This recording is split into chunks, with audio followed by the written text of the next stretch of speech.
Welcome to the Millionaire Next Door podcast with Robert Curtis, CFP accredited investment fiduciary from Signature Estate and Investment Advisors.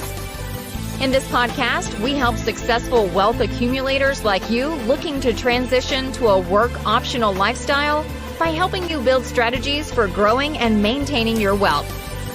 Robert draws from years of experience and fiduciary responsibility and interviews guest experts to help you build reliable strategies to grow and maintain your wealth. Now, on to the show. Well, welcome, everyone. Thank you so much for tuning back into the Millionaire Next Door podcast, or if you're joining us for the first time, welcome. Today, we have a guest I think is going to be really interesting. We're diving further into what I call the rabbit hole of alternative investments, really with a heavy focus today on private markets. I've got a terrific guest. His name is Bob Long. He's the CEO and a partner at StepStone Private Wealth. Bob brings an absolute wealth of experience, very, very seasoned veteran. Welcome, Bob. Thank you. Happy to be here. Yeah. I'm so delighted to have you. And we had a great chat, and my firm's quite familiar with what you and your firm does. But I'll tell you what, why don't you launch into maybe a little bit of an intro, maybe even your background, your story, how you got to where you are, and then sort of launch into some info we wanted to share around the area of why should investors even care about private markets. But I'll leave it to you to go from here. Perfect. I'll start with our firm, StepStone. StepStone is one of the largest allocators to the private markets globally.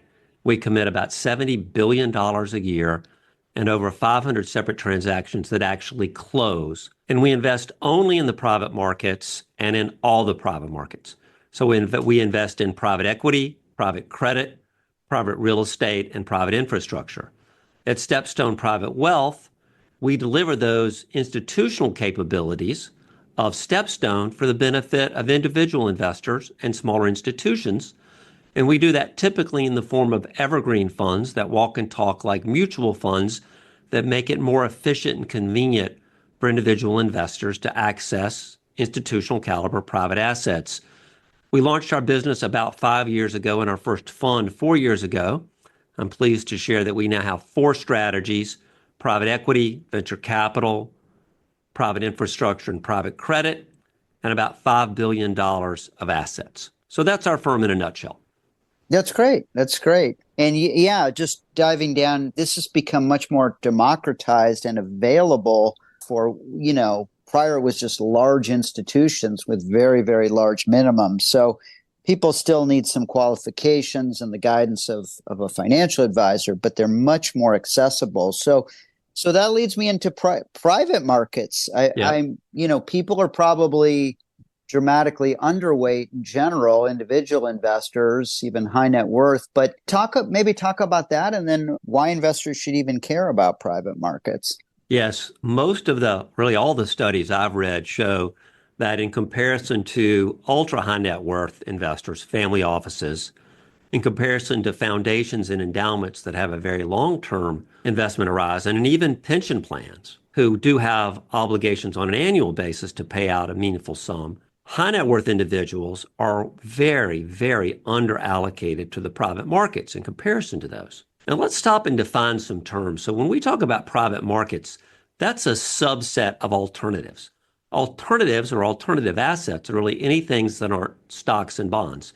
So that would include hedge funds, commodity, crypto, etc.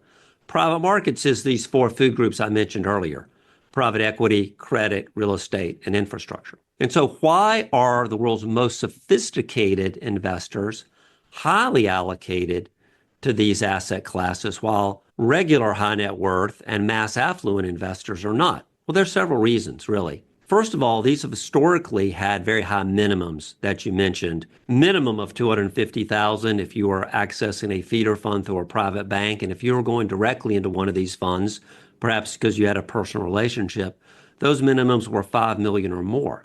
But today, consistent with that theme of democratization, Robert, that you emphasized, there are a variety of funds, including ours, and some others from very fine competitors, some of whom you've had on your show, that offer minimums as low as $10,000. And moreover, the traditional way to access the private markets was through a drawdown fund, a limited partnership, where investors were committed. You would say commit $1 million or even 100,000, and then it was drawn over time unpredictably. You weren't actually invested. It wasn't like the other assets you have in your account with your financial advisor. So that was very frustrating for individual investors. But over the last 5 years, a broad range of high quality evergreen funds have emerged, like ours, and those funds allow individual investors to be immediately invested in a diversified portfolio, in a fund that provides a regular net asset value with no unpredictable calls and distributions. If you invest in our core private equity secondaries fund called S Prime today, you will be invested tomorrow, and all your capital would be invested alongside mine and the thousands of other investors that are already in that fund. So very much like a mutual fund. And then you can have liquidity in that fund on a quarterly basis. You get net asset value for us in that fund on a daily basis. Fees are quite reasonable. Happy to go into that in more detail. And importantly, unlike the traditional funds that gave you a partnership style tax reporting, a K1, or people, it's like one phrase, the dreaded K1. People never talk about K1s without saying the dreaded K1. Instead of getting a K1 in October, you get a 1099, just like you do on a mutual fund in late January, early February. So this has become a much more convenient way for high net worth and mass affluent investors to access similar investment opportunities to what institutions have enjoyed for quite a while. Yeah, I have to pause, that dreaded K1. I think a lot of investors understand this, but I have some that don't. But when I have conversations with their CPAs or their tax preparers, I just hear this over and over again. If you don't understand the detail involved, that's a lot of time. I might have to bill the client. It's just a giant headache. So avoiding that when we can have exposure to a certain asset class, much simpler. And you didn't always have all this, right? Prior. No, you didn't. Yeah. So now that's just eliminates that. And it's just, nobody wants to deal with that unless it's absolutely necessary. So that's a pretty big deal. Just jumping on something you said right there. I could certainly attest to that. The timing, not only the detail and complexity, but the timing, you, by definition, you're filing a draft tax return and then having to amend it or complete it in October. So that's a huge step forward that's really benefited the industry and opened us up to people who are doing their own taxes and perhaps don't even have a CPA.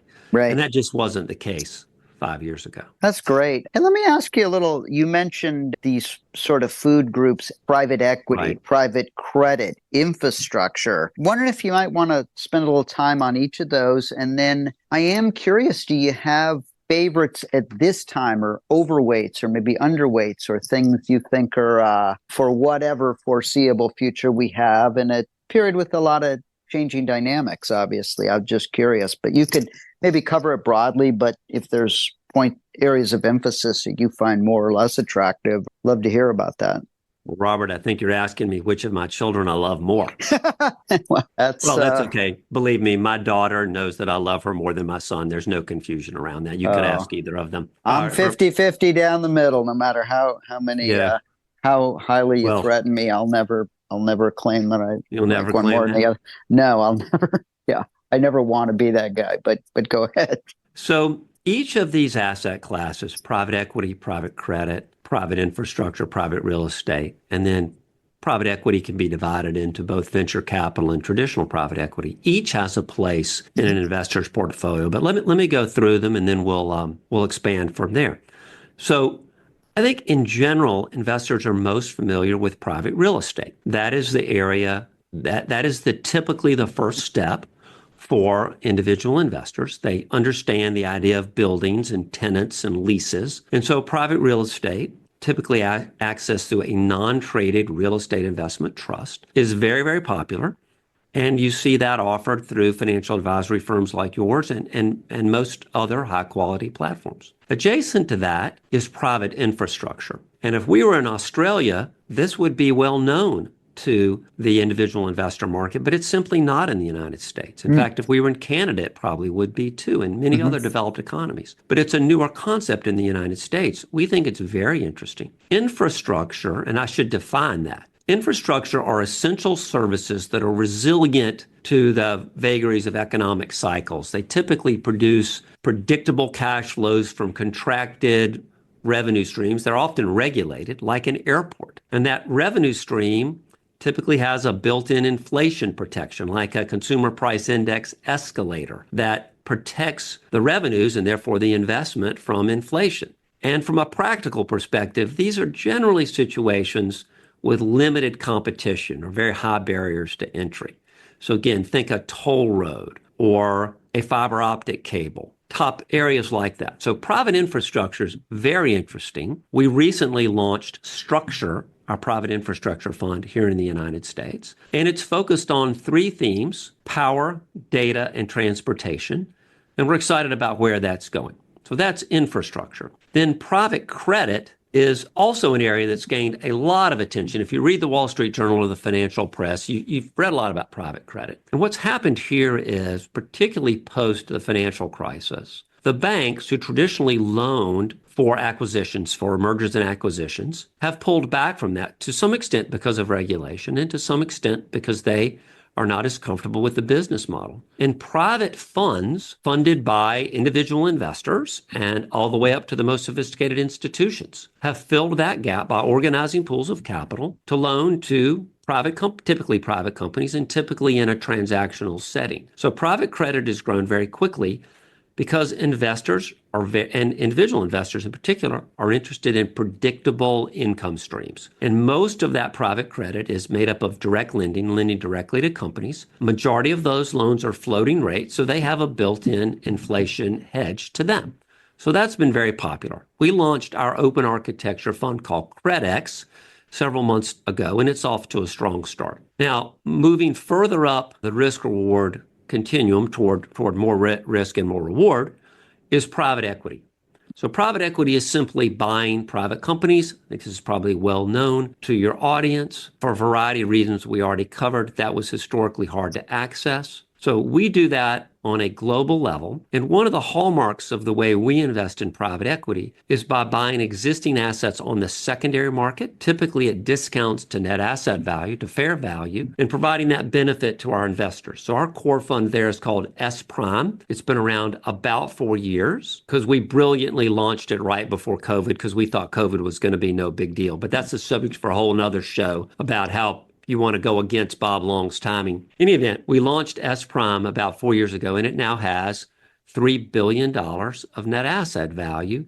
And we're very proud of the returns in that fund to date. And finally, we have created a fund that we believe is quite distinctive in the market. We don't believe there are any true competitors. And it's called Spring, and it invests in venture capital and growth equity.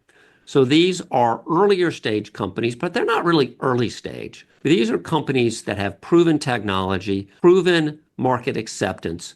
And the question is, can management scale these businesses? So 50% of them are actually profitable businesses. We're not talking seed investments or garage startups or anything like that. What you're talking about is companies in what we believe to be a very high growth phase. So those are all the different food groups. And as I described, you can see how they fit in portfolios differently depending on the needs of investors. And as you work with your financial advisor on your comprehensive plan that includes a certain amount of income, a certain amount of inflation protection, a certain amount of growth, then that's how these funds fit in. Okay, that's great. I noticed like S Prime, the info you sent over looked like it had a pretty heavy emphasis, almost 80% in private equity. Yes. 13.6 in real assets, 6.7 in. So it looks like you're emphasizing private equity there more for. We are. Probably. Okay. So that was not the favorite of the. I was rethinking this, not maybe your favorite of your children, but the ones you're going to pass the football to more often or run plays. But yeah. It really depends on what your desire is. So or let me put it this way. We haven't really talked about the shrinking public markets. Yeah. And the fact that investors who limit themselves to the public markets have had over the last 20 years a diminishing number of opportunities to invest in. The number of public companies is down 40% or so over that period of time. And that trend does not seem to be reversing. I've been the CEO of a publicly traded company twice in my career. One of those companies was traded on the NASDAQ here in the United States. The other was traded on the New York Stock Exchange affiliate in Europe. And I can tell you that at my age and stage, I'm 62. When I came along, when I was early in my career, what you wanted, what you aspired to was to be the CEO of a public company. Well, publicly traded company. Not so much anymore. You don't need to be public in order to access capital to build big businesses.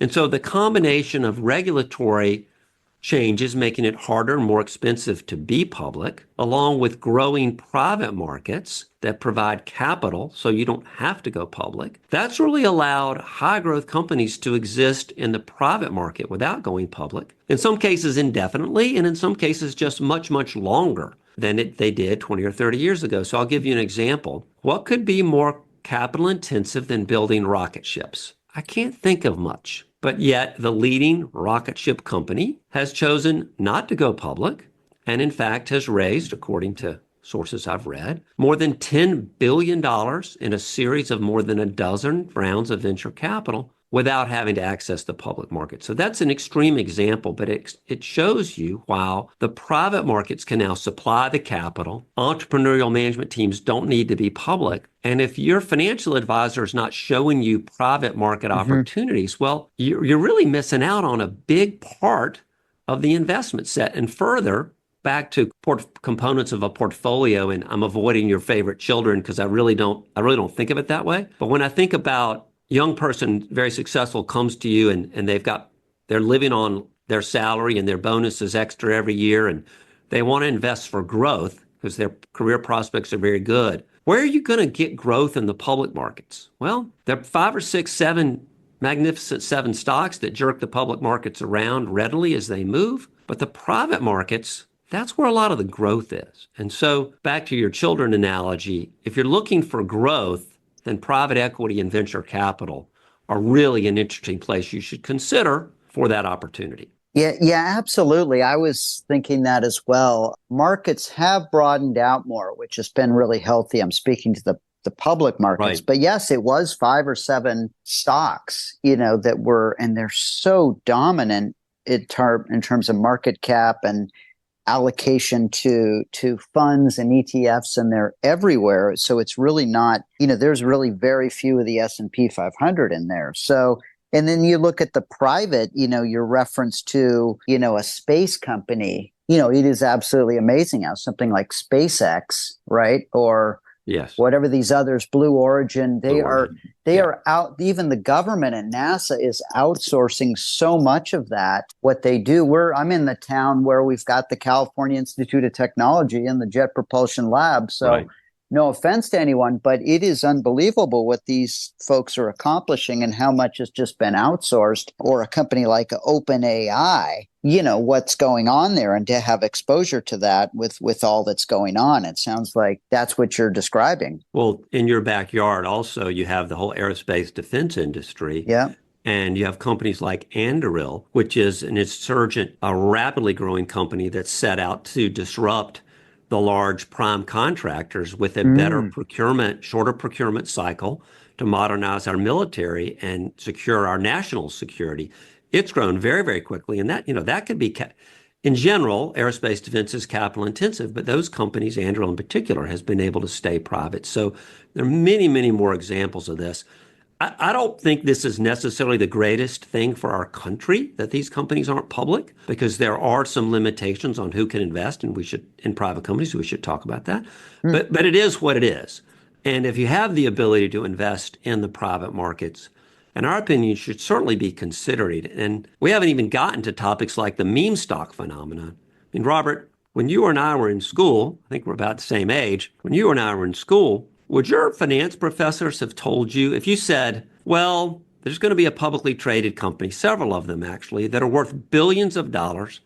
They're traded on a national exchange. They're followed by several equity analysts who publish research, carefully and independently analyze their value and prove that their value is dramatically less than where they're trading, your professors would have said, mine would have said, well, that could occur for a few days, maybe a couple of weeks, but that can't occur for very long. The efficient markets we were taught about, and they will squeeze that out, right? Well, that's the theory. What happened.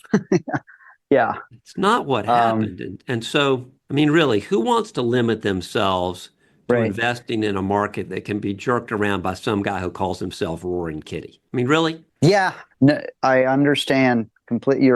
That's a great point. To pivoting, this is the land of aerospace and defense, right? In the 60s, I have a father-in-law who was a top guy at the Skunk Works, for years. Everything was top secret, but he was getting his PhD, and his professor, he knew way more than his professor, and was making it extremely difficult, and finally gave up on the program. He said, I'm already working at the top, Imagine top if he'd had place in the world. Today, right?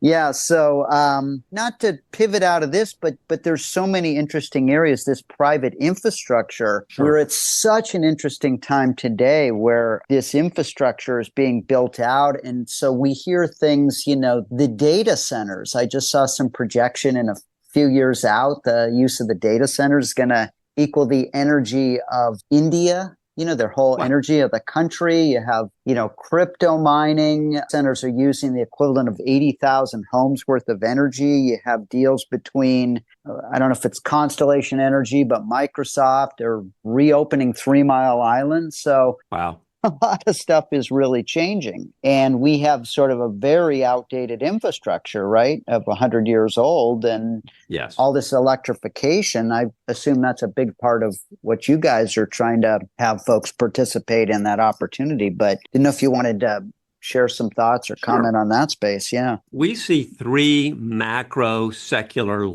trends that we believe are quite durable: digitization, demographics, particularly the movement to cities, and decarbonization. And so those 3 themes, when you match them up against an aging infrastructure, we believe the gap between private or public funding available and private funding needed is about $4 trillion a year over the next several years. $4 trillion a year. And so the ability to invest as a private individual into a diversified portfolio of assets that span power, data, transportation on a global basis. And this for us is a global business.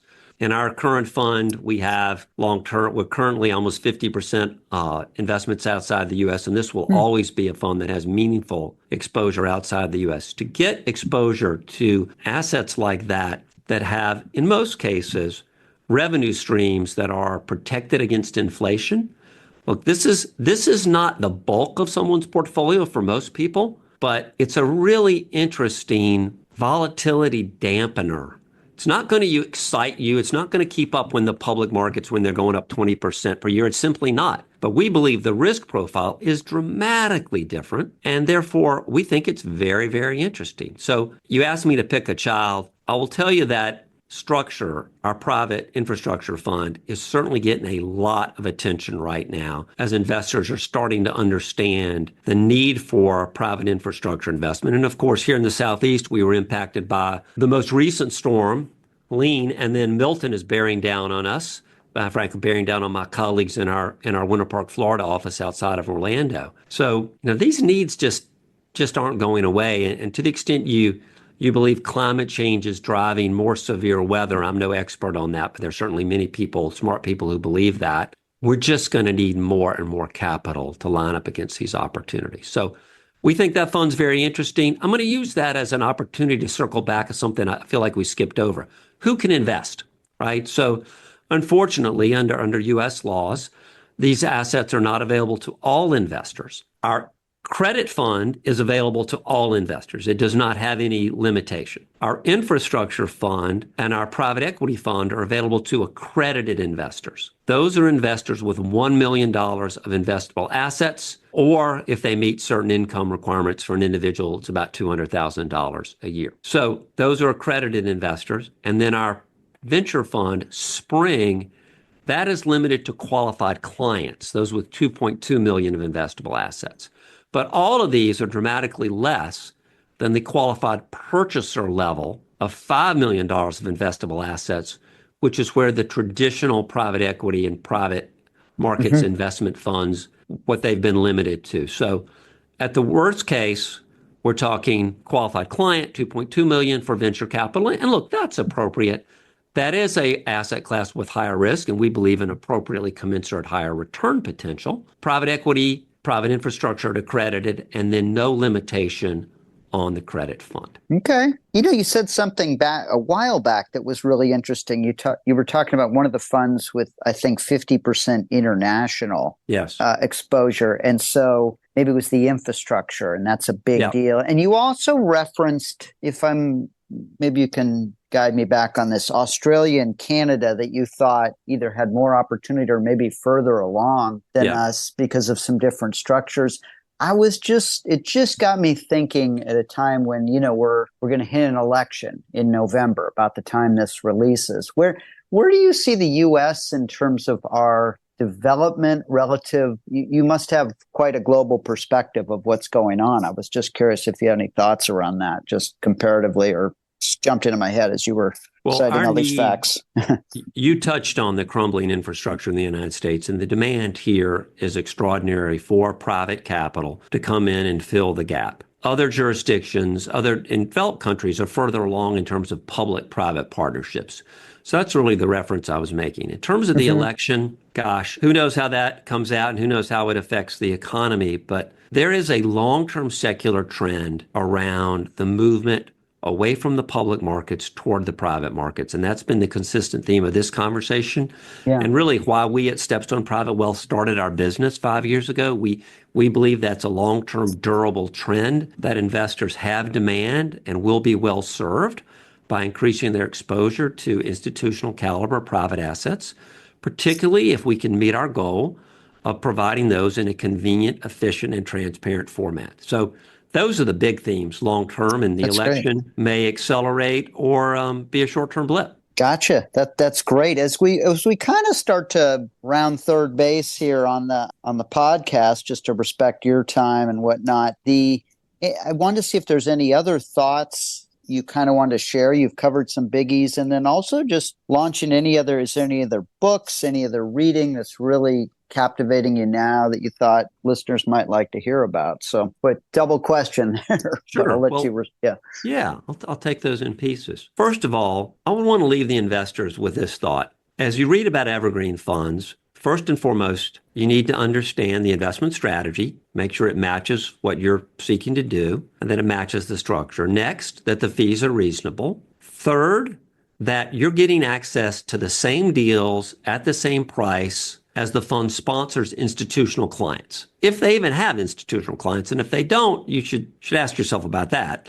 But we pride ourselves at StepStone in having a pro rata allocation policy to make sure our individual investors don't get adversely selected. They're getting the same deals at the same price at the same time. Next, there have been a lot of headlines around liquidity in evergreen funds. And frankly, I think the press has done a poor job of representing the facts in those situations. These funds are designed to provide typically 5% liquidity per quarter. And so what that means is most investors can get liquidity for all of their investment under most circumstances at 100% of their value with really no frictional cost or frictional time.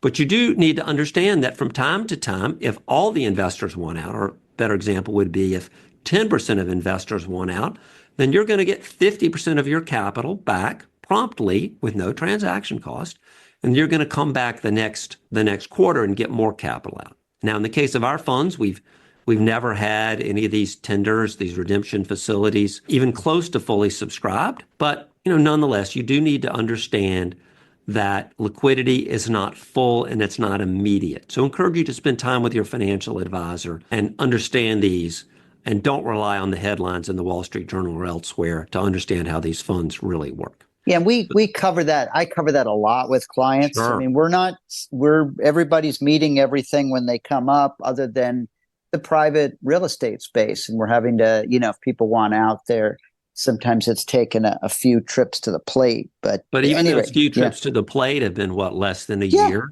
I yeah. mean, Oh, yeah, yeah. so you've got to size we're not magicians. We're giving you access to illiquid assets that we believe will produce a meaningful premium for that illiquidity Mm-hmm. and meaningful diversification benefits. And by that, I mean, if your public investments decline in value, we believe on balance, the private investments will not decline as much in value. But we're not magicians.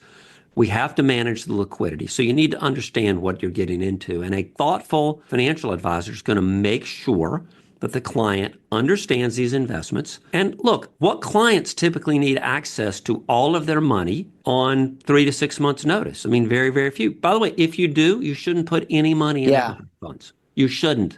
But that's not most investors. And No.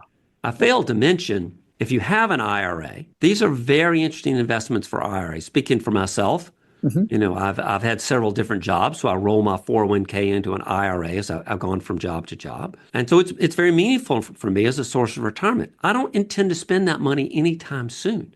Right. So that's my pool of capital, to use a technical term, with the longest investment horizon. So what we find is a lot of investors, particularly a lot of investors newer to the private markets, the first place they go is they look at their IRA and say, all right, that's where I should put these evergreen private market funds, and a substantial amount of our capital comes from those. So I'm happy to talk. If you've got another minute, I'll tell you what I've read recently. It's a hard pivot, but we can go there if that's where you'd like to go. Love to hear it. And on your IRA, yeah, absolutely. Those are, we see people having these their whole lives and they're moving through their beneficiaries. So it's a really long-term time frame and multi-generational in many cases, not quite a bit similar to what a pension or endowment, it's a longer time frame. So on to what you're reading that you wanted to share.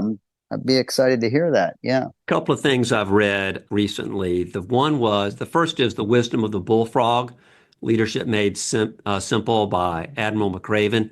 Really short book, really quick, but some powerful leadership lessons. And the one that stood with me the most is, he's a SEAL and one of the longest serving SEALs. The only easy day was yesterday. Yeah. I love that. I'm a big fan of Professor Adam Grant's book called Think Again. And it's particularly helpful for people at my age and stage who've been executives for a while and have had some success and think a few things about what you do know about. And it really challenged me, and our whole leadership team has read it, to look for the opportunities to learn from mistakes, to recognize mistakes and errors, have tremendous value, and to really approach life as a scientist and avoid the trap of falling in to be a preacher pushing your agenda, or a politician trying to get people on your side, or a prosecutor trying to convict the other side of the other argument. So those are two books that I've read recently that I'm big fans of and would recommend to basically anyone. Those sound terrific. I think for sure I'm going to get the first one. I have a real fascination around what the SEALs do and have followed some of their stuff. And, the scientific, my undergraduate was all in heavy science. So I've always thought that way. And you talk about a fixed mindset, but I know they tell doctors, I've heard lots of them say when they go to med school, when they're in med school, they're saying, half of this stuff's going to be out of date in 5 years.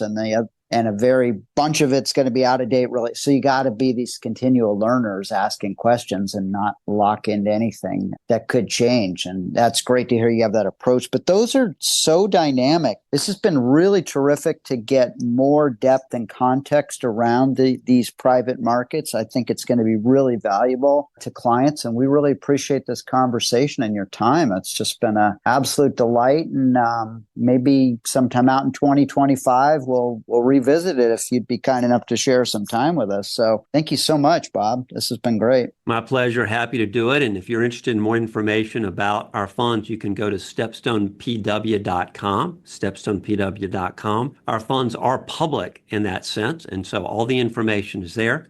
But most importantly, talk to your financial advisor about StepStone Private Wealth funds if you have interest. They'll be your expert guide to what's right for you. Terrific. Okay. Yeah, you're welcome to speak with me, your financial advisor. There'll be some links in the show notes. Thanks for your time. thanks to the listeners for tuning in. We really appreciate it. We're just really trying to find great guests and have conversations that matter and things that will be of high value to folks. We're listened to in north of 112 countries, to my great surprise. So I'm not sure what everyone's getting out of this, but hopefully you're getting something. Thank you for being here. Make it a great day. Thank you for listening to the Millionaire Next Door podcast. Click the subscribe button below to be notified when new episodes become available. The information covered and posted represents the views and opinions of the guest and does not necessarily represent the views or opinions of Signature Estate and Investment Advisors. Signature Estate and Investment Advisors, LLC, SEIA, is an SEC registered investment advisor. However, such registration does not imply a certain level of skill or training, and no inference to the contrary should be made. Securities offered through Signature Estate Securities LLC, member FINRA SIPC. Investment advisory services offered through SEIA LLC, 2121 Avenue of the Stars, Suite 1600, Los Angeles, California, 90067. Telephone number 310-712-2323. All investing involves risk. Past performance does not indicate future results. Specific products discussed are not suitable for all investors.